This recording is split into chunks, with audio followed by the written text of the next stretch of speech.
وسلم۔ آج کی ویڈیو بنانے کا مقصد صرف ایک نصیحت، ایک سبق ہے کہ زندگی میں کبھی بھی شارٹ کٹ استعمال نہ کریں، کیونکہ شارٹ کٹ استعمال کرنے سے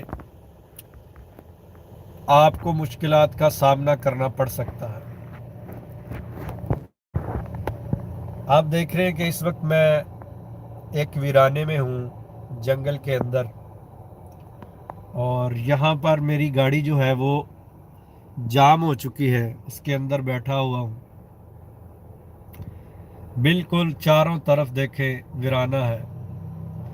اس ویرانے کو دیکھ کر اگر ہم یہ جائزہ لیں، یہ سوچیں کہ ہماری قبر جو ہے وہ کس قدر خوفناک، کس قدر کٹھن ہوگی، وہاں پہ ہم کیا کریں گے، کیسے رہیں گے، وہ ہمارے اعمال جو ہیں ان پر منحصر ہے۔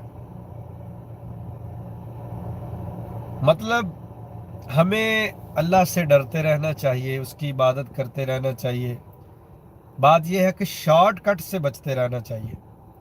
میں نے آج شارٹ کٹ استعمال کرنا چاہا، جس کے نتیجے میں شارٹ کٹ کے ذریعے راستے کا مجھے نہیں پتا تھا، اسی راستے پہ چلتا چلتا کہ یہ شارٹ کٹ ہے، ادھر سے نکل جاؤں گا، ادھر سے نکل جاؤں گا، لیکن آخر رزلٹ کیا نکلا کہ میں جنگل کے اندر، ویرانے کے اندر آ کے گاڑی میری اٹک گئی۔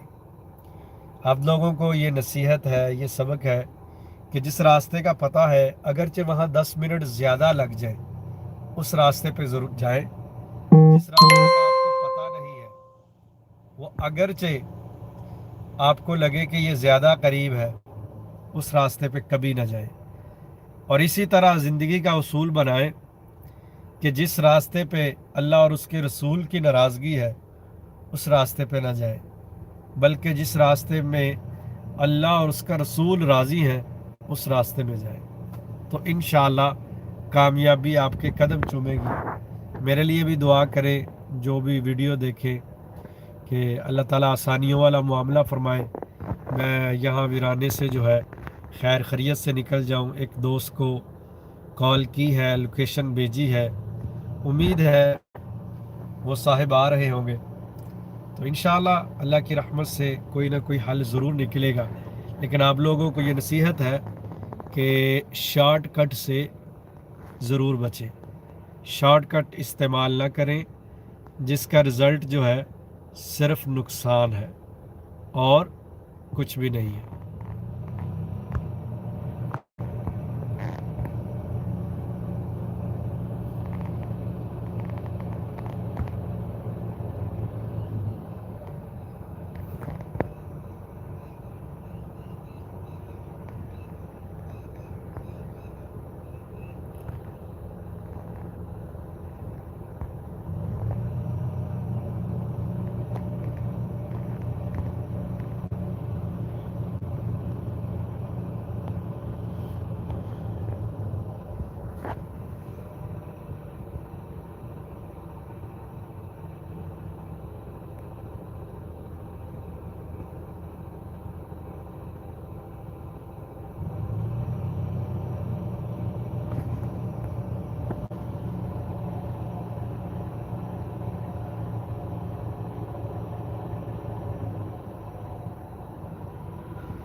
خدا کا ذکر کرے اور ذکر مصطفیٰ نہ کرے ہمارے منہ میں ہو ایسی زبان، خدا نہ کرے ہمارے منہ میں ہو ایسی زبان، خدا نہ کرے خدا کا ذکر فکر کرے